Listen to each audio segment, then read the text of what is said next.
President Joe Biden welcomed a crowd to the White House lawn on Monday to showcase a new law meant to reduce gun violence, saying the measure represents real progress after years of inaction. Biden hosted hundreds of guests on the South Lawn, including a bipartisan group of lawmakers who crafted and supported the legislation, as well as local officials. Include families of victims of both mass shootings and everyday gun violence. And your compassion. You have been such a source of strength to the families of Uvalde, and I know that is not without personal sacrifice. Thank you for your leadership.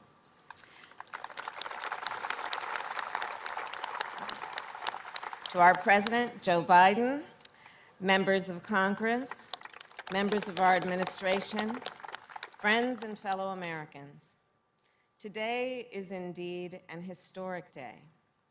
For 30 years, our nation has failed to pass meaningful gun violence legislation. Again and again, the American people have called for common sense action to protect our communities. Last month, their call was finally answered when President Joe Biden signed the Bipartisan Safer Communities Act.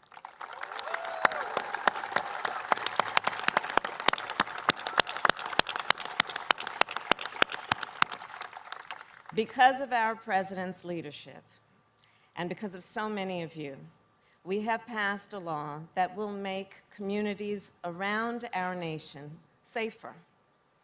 For my whole career, addressing gun violence has been one of my top priorities, first as a courtroom prosecutor, then as district attorney of San Francisco, where we created a gun specialist unit to go after violent offenders.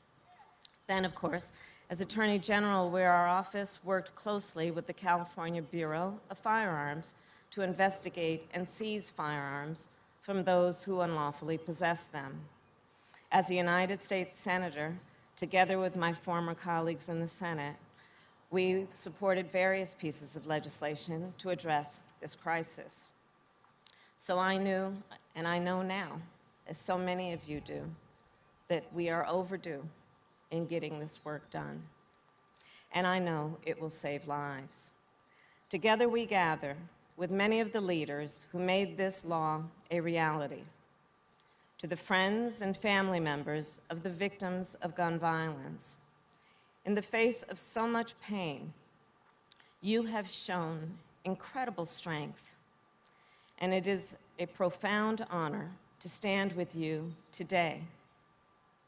To the members of Congress who are here with us, in the face of so much pessimism, which, as we know, is a background check system that has prevented more than 3 million firearms from falling into dangerous hands. And he passed a 10-year ban on assault weapons and high-capacity magazines.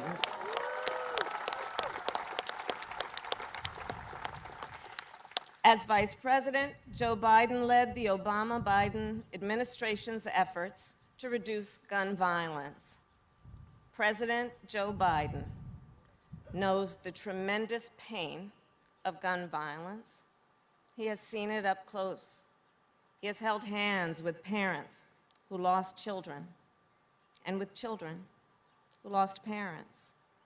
President Biden knows the urgency of this fight, and he will continue to do all in his power to protect the people of our nation.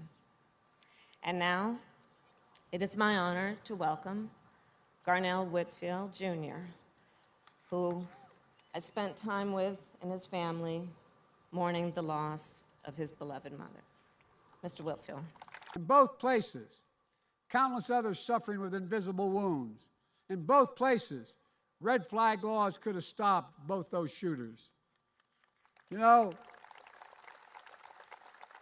this new law requires young people under 21 to go enhanced background checks before purchasing a gun. How many more mass shootings do we have to see where a shooter is 17, 18 years old and able to get his hands on a weapon and go on a killing spree? You know, It closes the so-called boyfriend loophole. If you're convicted of assault against your girlfriend or boy, you can buy a gun. You can't do it. According to a recent study, over 50% of mass shootings, the shooter shot a family member or a partner. So if we keep guns out of the hands of domestic abusers, we can save the lives of their partners. And we can also stop more mass shootings. One, this law includes the first ever federal law that makes gun trafficking and straw purchase explicit federal crimes. It clarifies who needs to register as a federal licensed gun dealer and run background checks before selling a single weapon.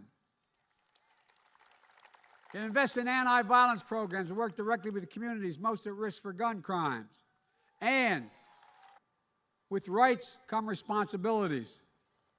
Yes, there's a right to bear arms, but we also have a right to live freely, without fear for our lives, in a grocery store, in a classroom, in a playground, at a house of worship, in a store, at a workplace, a nightclub, a festival, in our neighborhoods, in our streets. The right to bear arms is not an absolute right that dominates all others. The perennial price for living in a community with others is being neighbors, of being fellow citizens, is that we obey the laws and customs that ensure that what the framers call domestic tranquility. That's what civilization is. That's what we have been at our best. That's what America must always be. A place where we preserve the rights but fulfill our responsibilities. I know this. There can be no greater responsibility than to do all we can to ensure the safety of our families, our children, and our fellow Americans. When I spoke to the nation after Uvalde, I shared how a grandmother who had lost her granddaughter gave me and Jill a handwritten letter. We spent 4 hours, almost 5 hours with them. And I read it.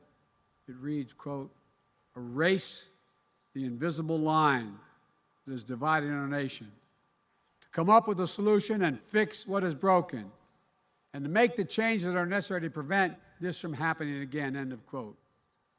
That's why we're here. That's why we're here. Today, I want to thank those in Congress, both Democrat and Republicans, who erased that invisible line dividing our nation and moved us forward on gun safety. It's an important step, but now we must look forward. We have so much more work to do. And I might add, there's $75 million in there for mental health reasons, a whole range of other things I'm not going to take time to go into today, but it's important.